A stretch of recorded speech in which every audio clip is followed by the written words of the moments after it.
بسم اللہ والصلاة والسلام علی رسول اللہ۔ رسول اللہ صلی اللہ علیہ وسلم کی دعاؤں میں سے ہے اللہم انی اعوذ بک من شر ما عملت ومن شر ما لم اعمل۔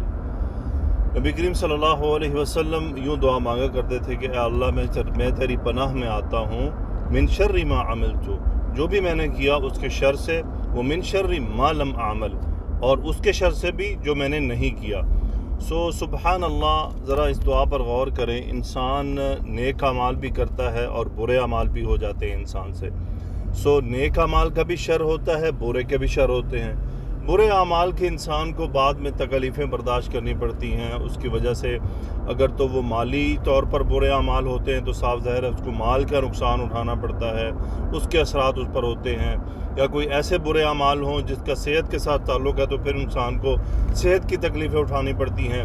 کچھ اعمال ایسے ہیں جن کا انسان کی اخلاق کے ساتھ تعلق ہو، برے اخلاق ہوں، اور اس کا پھر نتیجے انسان کو لوگوں کی طرف سے تکلیفیں اٹھا کر جو ہے وہ برداشت کرنے پڑتے ہیں۔ تو ہر عمل کا ایک نتیجہ ہوتا ہے، اس کے اندر ایک برائی ہوتی ہے۔ اچھے اعمال کے اندر بھی شر بھی ہوتا ہے۔ وہ کیسے کہ بسا اوقات انسان کو اچھے عمل کر رہا ہے اور وہ اس پر جاری ہے، اور ایک دم اس کے اندر کبھی انسان کے اندر تکبر پیدا ہونا شروع ہو جاتا ہے، خود پسندی پیدا ہونا شروع ہو جاتی ہے، بڑائی پیدا ہونی شروع ہو جاتی ہے، دوسروں کو حقیر سمجھنا یعنی انسان کے اندر پیدا ہونا شروع ہو جاتا ہے۔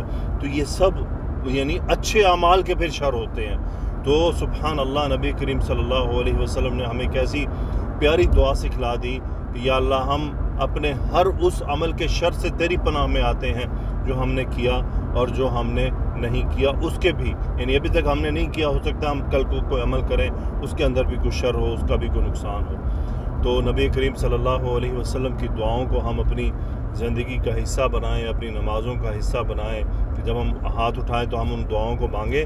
تو نبی کریم صلی اللہ علیہ وآلہ وسلم کی ادا کردہ دعائیں یہ اللہ تعالیٰ کی سکھلائی ہوئی ہیں، تو یقینی طور پر یہ بہت مضبوط دعائیں ہیں۔ اللہ تعالیٰ ہمیں ان سے برکت حاصل کرنے کی توفیق عطا فرمائے، آمین۔ السلام علیکم ورحمۃ اللہ۔